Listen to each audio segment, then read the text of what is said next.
going strong. Very exciting day for me today because I got my new mic. I actually have two of these babies. So got getting the podcast studio here in my pad all built out. Really excited. Have a buddy that's going to come over and we're going to record a pod together. So very excited about that. And let me just check real quick. Okay, cool. Just wanted to check that the live stream was working. I did test my chat messages yesterday, and they're coming in from Twitter, kind of. It seems like it's weird. It seems like about half of the messages come in. So I have my messages up on my screen here. So if you post something and it doesn't sound like I saw it, it might not have come through. Twitter doesn't seem to pick up all of them. Twitch and YouTube, they seem to all go through, so more reliably. Oh, cool. I just saw a message from Ami there with the thumbs up. Thanks for that, brother. So the chat situation is a little bit more locked down, but it's still a little gnarly with a little hit and miss with Twitter.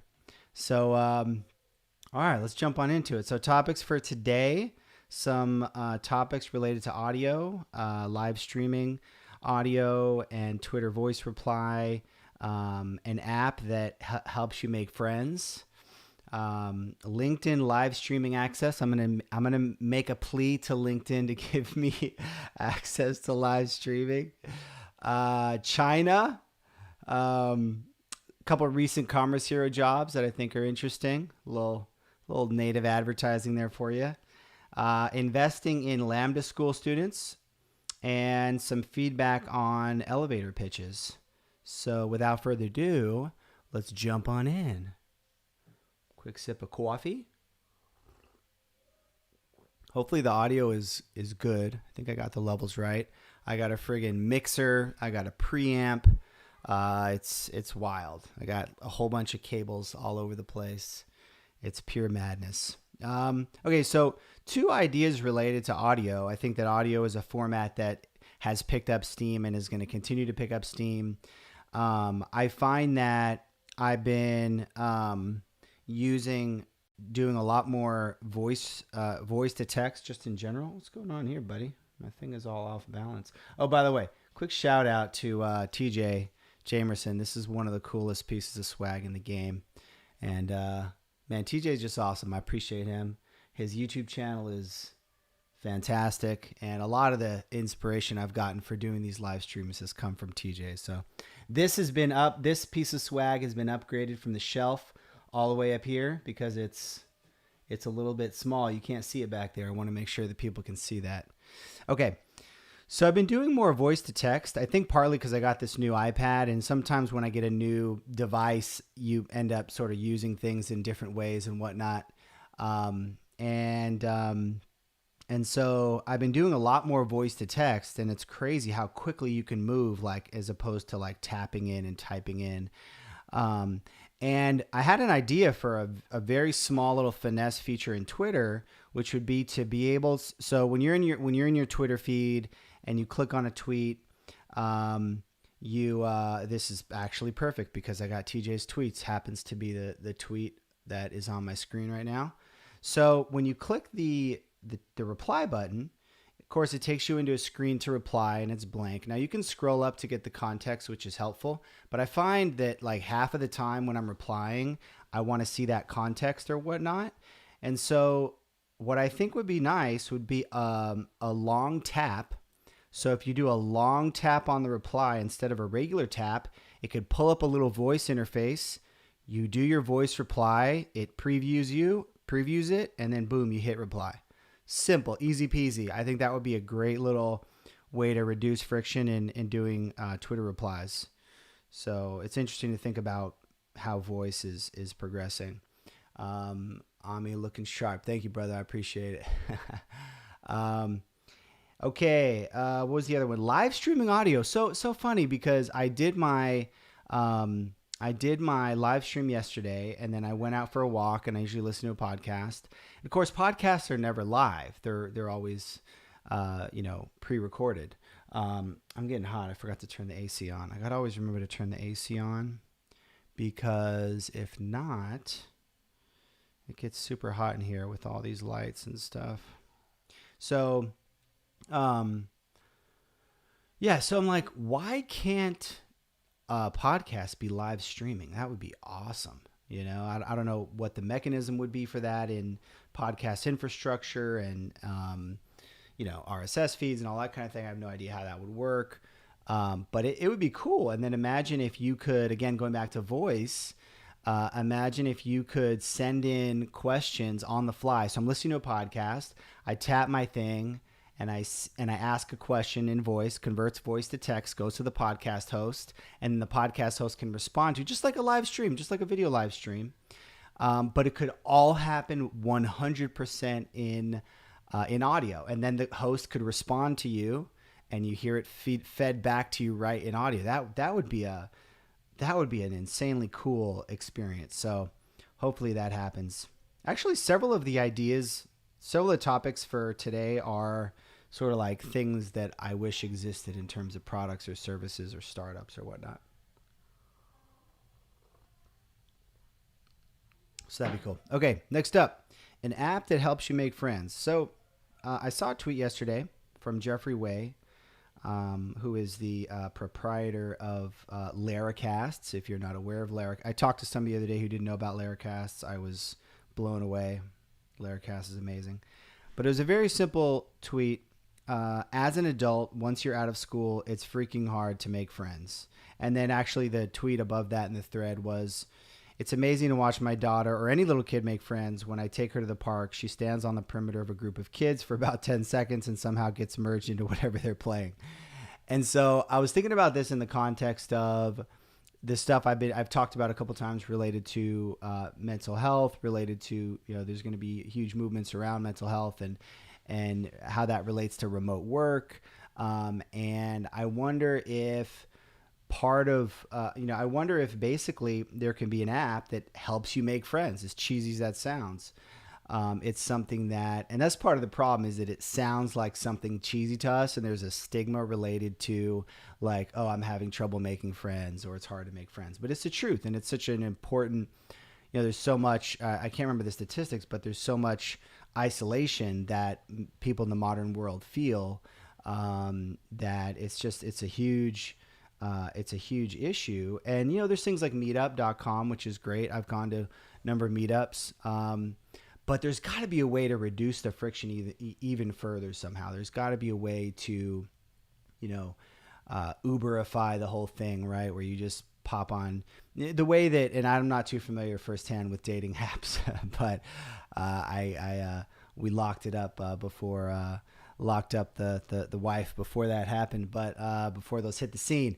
But anyways, it seems like the friction has really been reduced, right? Like you're swiping, boom, you connect, right? Like, is there a way to reduce friction in making friends? And like Bumble, for example, is an app that has different modes. It has like a dating mode, a friendship mode. I have used Bumble actually for the friendship, and then a business networking mode, which is super interesting. Although it's a little clumsy that there's these different modes, I feel like there should be one app that's dedicated purely to the friendship thing. And so I looked at that a little bit and it seemed kind of interesting. But again, if there can just be like a really great execution of that, I think that it could be huge. Could be huge. Okay, next up, my plea for LinkedIn live streaming access. So LinkedIn launched a live streaming functionality somewhat recently. And I would love to get access to that. I submitted the application, and I've beefed up the quality of this live stream. I think I'm about $2,500 in terms of camera equipment, lighting. This is a $400 mic. I got two of them. So we're going to be doing, streams with guests and stuff, and trying to step up the content and putting in that work. And I would love to get access. I have a great audience on LinkedIn. Matter of fact, I posted a video yesterday that was trending for the live streaming hashtag. So I think that if anybody out there works with LinkedIn and can get me access to that, I would be forever grateful. And I promise I will put out that sweet content that'll be good for the LinkedIn audience. So that is my plea. I'm begging you. I'm begging you. That's going to be the thumbnail. I'm begging you. Okay. Next up, China. So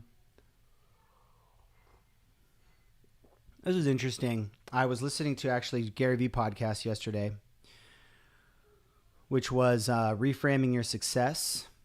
Doesn't have episode numbers, but they were talking about a whole bunch of different things. They were talking about Gary's background, growing up, things like that. And then it sort of, I don't even remember exactly how it quickly pivoted into talking about China. And I believe the host asked him something to the effect of, do you think that China is essentially going to win in terms of, U.S. has been the global, dominant power for quite a while, and China has been ticking upwards. And the way he answered it so quickly and definitively, saying, yes, they definitely are. And it was kind of jarring to hear that. I think, because, Gary is, first of all, great at predicting trends, right? Like he sees things ahead of time, right? Like invested in Twitter and a number of tech companies. And he also is he talks a lot about, and also he loves the U.S. like crazy. Like he says this all the time, like greatest country in the world. So grateful that he was able to move here from Belarus and just loves the U.S. more than as much as anybody, right? And so, but at the same time, he's very much the type of person that cares about, winning and losing. And he talks about, hey, if he's going to lose in some aspect, that's fine, because he's going to learn from it. He's going to get better. And he believes in sort of the meritocracy of the game, whether it's in sports, whether it's in business, whatever it is. And he talks about how it's the nature. It's just sort of a natural cycle that you have the winners, and then they become old and fat in the sense of, living high on the hog kind of a thing. And then the young buck, the young lions come up, and they're hungrier, whether in any context, in business and in whatever. And in this case, in terms of countries, like the younger, more hungry person or entity comes up, and they take them out, right? And then it's not comfortable to be the one getting taken out, but again, Gary's the type of person that he calls it how he sees it in every area. And so it's interesting because we see that obviously the rise of China in a number of different areas. Their middle class. I think I saw recently that the number of sort of middle class car purchases overtook the United States at some point. So there's these different indicators and stuff, and I think that you want to kind of tend to tell yourself we'll win in the end, U.S. will stay on top, right? Because you're so U.S. centric, But when I heard that, I was like, dude, I think he's right. As something that is maybe a little uncomfortable to think about. And then of course you got to think about, well, how, in terms of freedom, in terms of democracy, whatnot, how would that affect things and everything? There's obviously the whole situation in Hong Kong. There's lots of stuff going on, right? And I don't want to get too much into that, but just to, just to hear that and go wow, I think he's right. And so instead of living in denial of oh no, that's not going to happen, see reality for what it is. I think that's what Gary Vee is really good at. See reality for what it is, and then do what you're going to do. So are you going to compete harder? Are you going to adapt? Whatever, do what you're going to do, what you got to do. But I thought that it was just powerful to hear it said that matter of factly. All right, next up, a couple of recent Commerce Hero job posts that I thought were interesting. I'll make this very quick. So we got a cool U.S. agency that's done some hiring before, Solutions Partner. They are hiring for 2 roles, Solutions Architect. They can do remote within the United States, 100 to 120 salary. So that's a cool opportunity, looking for somebody with some M2 experience. And then they're also hiring a developer role, 100 to 130 salary range. I think this is full stack or front end? What is this? It's for a migration. Yeah, so full stack. Um, yeah, and so remote within the U.S. 100 to 130. So another solid gig. Got another agency hiring a developer, a back end developer in the United States, 70 to 100. Okay, real quick. I know this is a little clumsy. Got a U.S. solutions partner looking for a salesperson, biz dev role, 100 to 150. I think that is on track earnings. So that's salary plus commission, expected commissions. So that's a great opportunity for a salesperson. What else? Got a U.S. agency hiring remote globally in the 40 to 60 range, 40 to 60,000 a year. That's a great opportunity. Then we got a UK merchant that's looking for an on-site hire in the 40 to 55,000 USD range. So convert that to pounds. I really need to add multi-currency support at some point. But yeah, so a couple of cool jobs to check out. If any of those are a fit for you, hit me up. We'll have to link these up in the show notes so that you can quickly link and request a match. How are we doing on time? 16 minutes. All right. Next up, investing in Lambda School students. I'm listening to this song in the background here so that I don't hear my kids yelling and stuff like that. And I'm freaking rocking out to this. Da, da, da, da. Okay. So Lambda School, I've talked about several times. If you haven't seen it, it's a school that invests in you. It's a tech school. You learn how to code. You learn how to code 9 months. So live online classes. You pay nothing until you land a high-paying job. 9 months full-time, 18 months part-time. So it's different from traditional education in that you don't pay. It's pay for performance, right? So it's kind of like Karma's Hero. You don't pay unless you actually hire somebody. It's like the reverse of Karma's Hero. You don't pay unless you get a job, and if you do, you pay a percentage of your salary for a max of, there's some max, I want to say 30,000 or some number. I think it's very reasonable.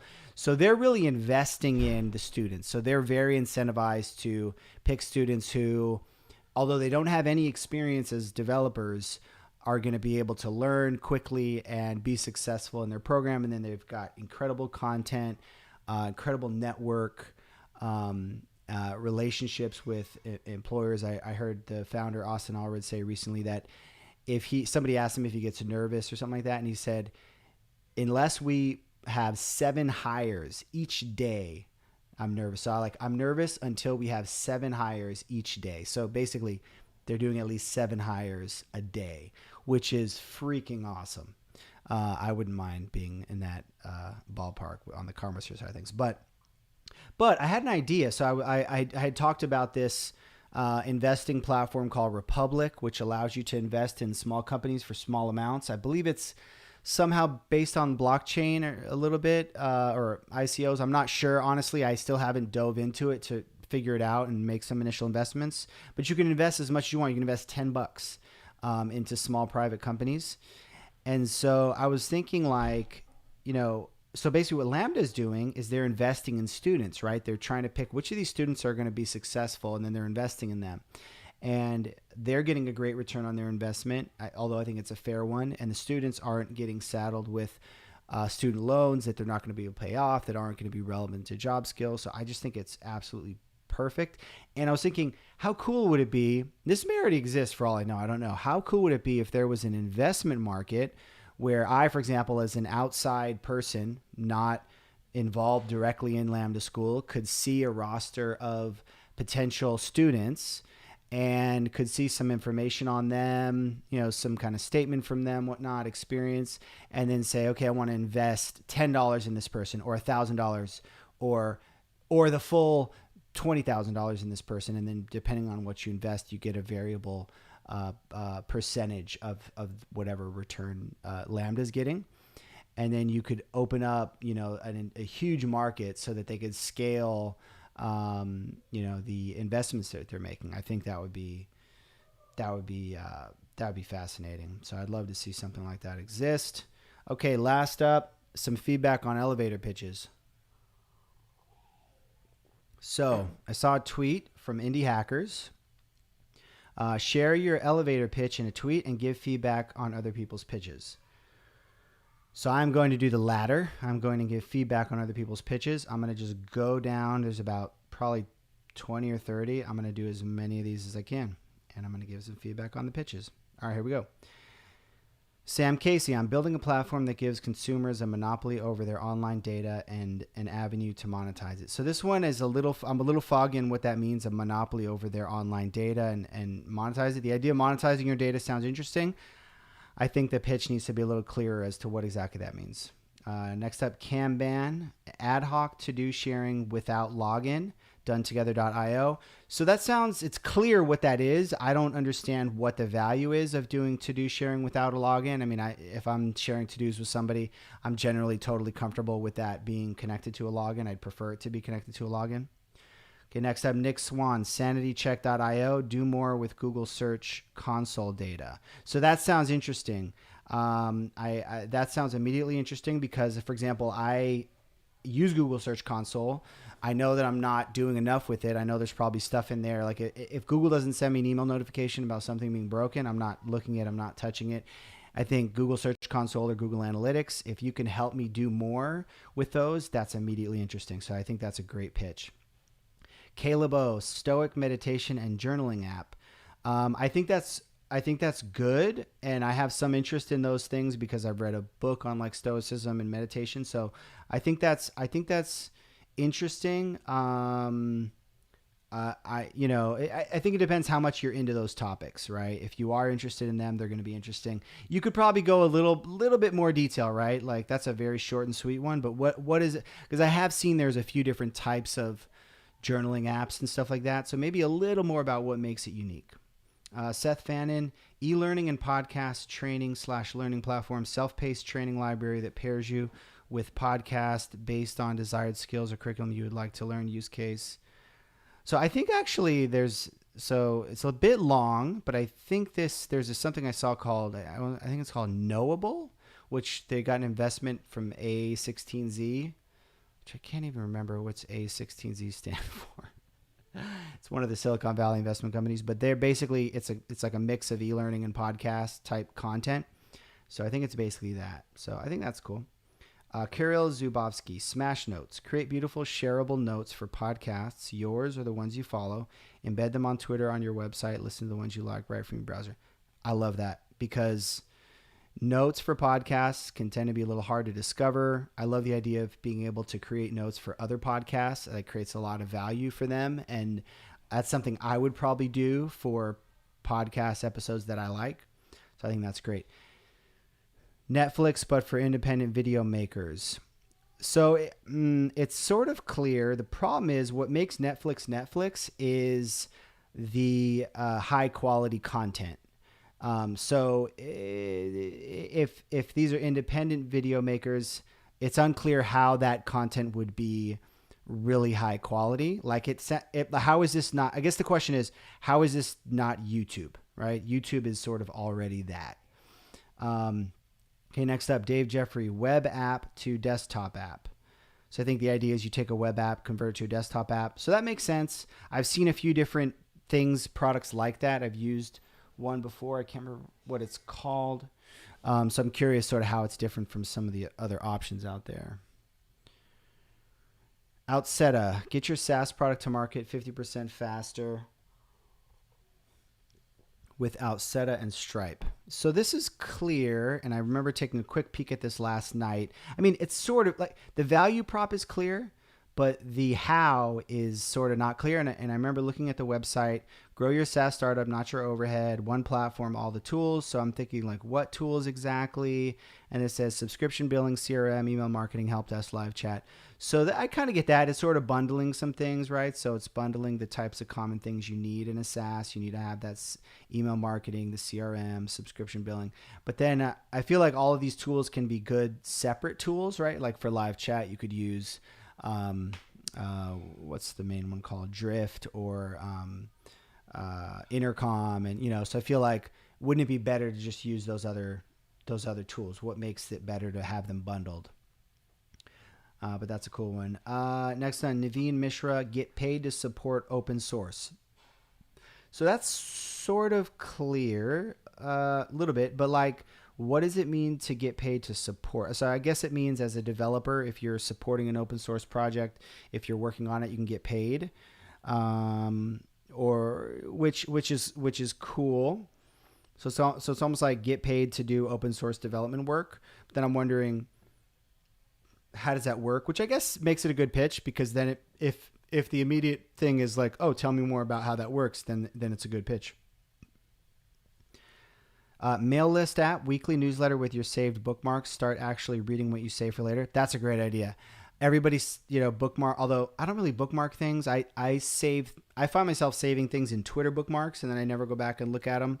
I don't really use bookmarks unless there's something I know I want to have on my main screen and refer back to often.